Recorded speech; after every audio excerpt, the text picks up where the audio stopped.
Bom, gente, de maneira semelhante que nós estudamos o processo de expansão de um gás, né, e chegamos na expressão para o trabalho, vamos entender um pouquinho do processo de compressão do gás, ok? Bom, relembrando rapidamente aqui, no processo de expansão eu tinha lá um cilindro, tá, com paredes diatérmicas, aqui imerso num banho termostatizado. Ele tinha aqui um êmbolo móvel, inicialmente tinha um peso aqui, ó, e esse peso era retirado. Quando esse peso era retirado, o sistema, as paredes aqui do êmbolo se moviam e o gás se expandia, né? Nesse processo a temperatura do gás ela pode se modificar, porém no final ela entra em equilíbrio com o banho térmico aqui ao seu derredor, ok? Então aqui ele tinha a pressão P1, o volume V1 e a temperatura T. Aqui ele atingia a pressão P2, o volume V2 e a temperatura T. O processo de compressão é o processo inverso, né? Eu torno aqui a colocar a massa e o sistema é comprimido, tá? Então eu vou fazer aqui o gráfico da isoterma. Na expansão, nós tínhamos aqui o gráfico da pressão em função do volume para uma determinada temperatura T. Aqui P1, aqui V1, aqui o volume final, que é maior que o volume inicial, e a pressão final, P2, que é menor que a pressão inicial. O trabalho é dado por essa área aqui achurada. Tá? Agora, considerando aqui as mesmas notações para o estado inicial e final, o processo de compressão, teríamos a isoterma. Porém, quando o peso é colocado aqui, ó, o sistema ele é comprimido sob uma pressão constante aqui da pressão atmosférica mais a pressão do bloco. Tá? E qual é essa pressão? É a pressão inicial 1.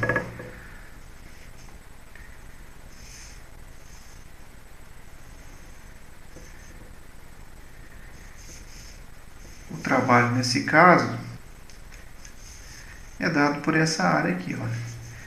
Então V1, V2, tá? Aqui eu teria a pressão P2 e aqui a pressão P1. Tem que ficar claro isso, né? Que o sistema ele é comprimido por meio de uma pressão externa constante, que é igual à pressão P1. Tá? Então o trabalho aqui, olha, no processo de compressão, podemos ver que ele é maior em módulo, né? Claro, sempre em módulo, que o trabalho de expansão em uma etapa. Então o trabalho de compressão é maior que o trabalho de expansão em uma etapa. Tá? Esse é um resultado importante. Vamos entender algumas consequências desse resultado aí. Vamos pensar aqui, ó, no sistema. Vamos pensar aqui que essa temperatura T seja de 0 graus Celsius. Ok? Então o meu banho agora, vou especificar melhor como é feito esse banho, tá? Para um caso particular. Vou construir esse banho colocando algumas pedras de gelo aqui. Ok?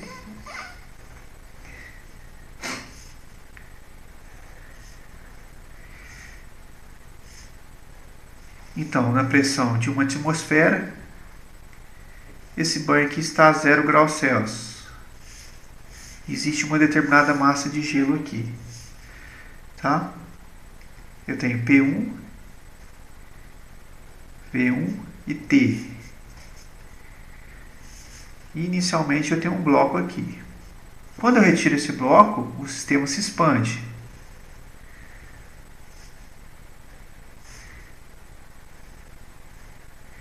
Quando ele se expande, o gás ele tende a esfriar. Tá? Então, se ele estava a 0 graus Celsius aqui, a temperatura tende a ficar negativa. Porém, quando ele atinge o equilíbrio, esse decréscimo aqui da energia, aqui, olha, essa temperatura negativa, ela tende a voltar agora para 0 graus Celsius, né? Atinge o equilíbrio, e parte da energia das vizinhanças aqui do banho é retirada.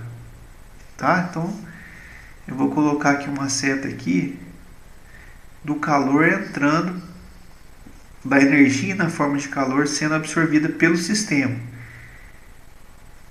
E também temos que o sistema perde um pouco de energia realizando o trabalho. Ok? Se a energia foi retirada aqui das vizinhanças do banho, a quantidade de gelo tende a aumentar. Tá? Ela aumenta. Tá? Vou colocar bastante aqui gelo para ficar bem claro. Eu vou colocar aqui algumas paredes especiais, chamadas de paredes adiabáticas. Tá? Essas paredes, elas não permitirão que o banho troque energia com as vizinhanças. Tá? Toda energia é trocada apenas com o sistema aqui, que é o próprio cilindro. Então, existem essas paredes adiabáticas para evitar a perda de energia.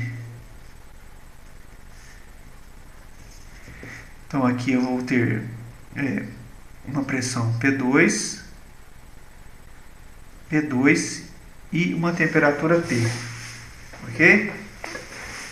Agora, vamos colocar o peso aqui em cima. Olha.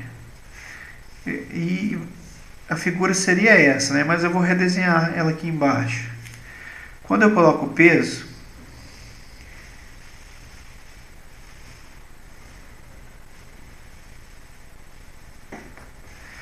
deixa eu desenhar aqui as paredes adiabáticas. Quando eu coloco o peso,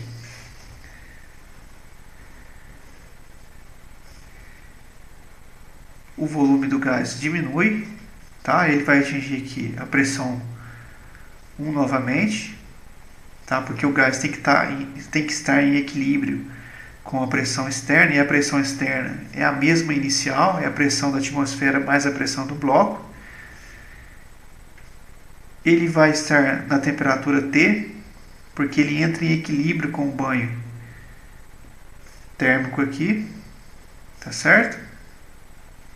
Tem as paredes adiabáticas aqui, olha, para evitar a perda de energia para as áreas externas aqui ao banho. Tá? E se o gás está numa mesma pressão e em uma mesma temperatura, é claro que ele tem o mesmo volume, V1. Tá? Então, as condições do sistema é igual aqui nessas duas circunstâncias, na condição inicial e na condição na volta, né? Bom, nós tínhamos visto que o módulo aqui do trabalho de compressão é maior que o módulo do trabalho de expansão. Tá? O trabalho desse ciclo seria igual ao trabalho de compressão mais o trabalho de expansão. O trabalho do ciclo, então, é igual ao trabalho de compressão. Tá? O sistema ele é comprimido menos a pressão P2. Tá? Aqui, ó, está aqui. Esse é o trabalho de aliás, pressão P1 vezes o volume final V1 menos V2, tá? Menos agora o trabalho de expansão, que é igual a P2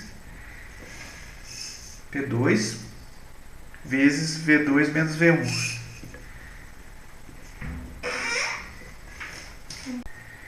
Então, gente, nós podemos trocar o sinal ali, olha. No primeiro termo, vou escrever P1 aqui, desde que eu escreva aqui V2 menos V1, ok? Menos agora a pressão 2, V2 menos V1. Como tem dois termos iguais aqui, eu posso colocar em evidência. Tenho então aqui V2 menos V1 vezes P1 menos P2. Tá, vamos olhar aqui, então, que V2 é maior que V1, portanto, esse termo é maior que zero. E também P1 é maior que P2, esse termo é maior que zero. Logo, o trabalho no ciclo, ele é maior que zero. Então, vou antecipar aqui um resultado da termodinâmica sobre a energia interna do sistema. A energia interna do sistema é igual ao calor mais o trabalho. Tá? Então, nesse ciclo termodinâmico, pelo fato da energia interna ser uma função de estado, a energia interna, então a variação da energia interna vai ser nula. Tá? Então tem aqui calor mais trabalho. Aí isso aqui no ciclo. Ciclo. Então isso implica que o calor no ciclo é igual menos o trabalho do ciclo. Se o trabalho do ciclo é positivo, então o calor do ciclo é negativo.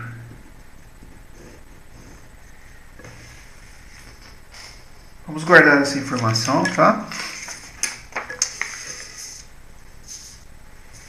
E vamos observar o seguinte. Então, o calor do ciclo, ele deve ser igual a esse calor aqui no processo, esse calor aqui, olha, no processo de expansão, mais o calor no processo de compressão. Tá? E vimos que o calor do ciclo é menor que zero. Então isso tudo aqui é menor que zero. O calor no processo de expansão é um calor que o sistema é uma energia que o sistema ganha das vizinhanças, né? As vizinhanças aqui, o banho, ele transfere uma determinada quantidade de energia na forma de calor para o sistema. Então esse calor de expansão, ele é maior que zero. Tá? Então colocando aqui nessa expressão, isso é maior que zero. Aqui no processo de compressão, o trabalho estaria sendo realizado sobre o sistema. Então, o sistema ganha uma determinada quantidade de energia devido ao efeito do trabalho que está sendo realizado sobre ele. Tá? Tem aqui o trabalho de expansão, de compressão. E se ele ganha uma determinada quantidade de energia, ele cede uma determinada quantidade de energia para o banho. Tá? Então, ele rejeita uma quantidade de energia na forma de calor. Portanto, é um calor de compressão. Como é um calor rejeitado, esse calor de compressão ele é menor que zero, é uma quantidade negativa. Então, voltando aqui na nossa expressão, essa quantidade é menor que zero. Bom, podemos então colocar aqui o calor do ciclo escrito dessa forma. Olha, se esse termo é maior que zero, se eu colocar um módulo aqui, calor de expansão em módulo é igual ao calor de expansão sem o módulo. Bom, se eu colocar um módulo aqui no calor de compressão, para que eu não altere o sinal da igualdade aqui, eu tenho que trocar o sinal aqui, colocar um sinal negativo. Tá certo? Bom, feito isso, nós temos então que o calor de expansão é menor que o calor de compressão. Ou seja, o calor de compressão é maior que o calor de expansão. O que isso quer dizer? Voltando aqui para essa figura, olha. Quer dizer que ao retirar esse peso, o sistema se expande e retira uma determinada quantidade de energia aqui. Quando ele retira essa quantidade de energia, né, na forma de calor, parte da água aqui que está em equilíbrio com o gelo, ela se solidifica. Então eu tenho mais gelo aqui sendo produzido. Quando eu torno a colocar aqui o peso, o gás ele se comprime, tá? O sistema tende a esquentar novamente. Só que como ele está em equilíbrio com o banho, aliás, como está no banho, né, ele perde essa energia para o sistema. Essa energia que é perdida na forma de calor, o calor de compressão, pelo resultado anterior, ela é maior em módulo que o calor no processo de expansão. Se é maior em módulo, ela vai fazer com que mais gelo seja fundido aqui, olha, né, ocorra fusão de parte desse gelo aqui do que foi formado no processo de expansão, tá? Então essa quantidade de gelo aqui ao final do processo, ela é menor do que no início do processo. Então, embora o sistema tenha recuperado seu estado inicial, olha, o sistema está na mesma pressão P1, V1 e na mesma temperatura T. Embora ele tenha recuperado seu estado inicial, as vizinhanças não recuperaram o estado inicial. Observe que eu tenho uma menor quantidade de massa de gelo aqui. Portanto, quando as vizinhanças não recuperam a condição inicial junto com o sistema, é chamado esse processo de processo irreversível, tá? Porque não recuperou as condições da vizinhança ao longo de um ciclo.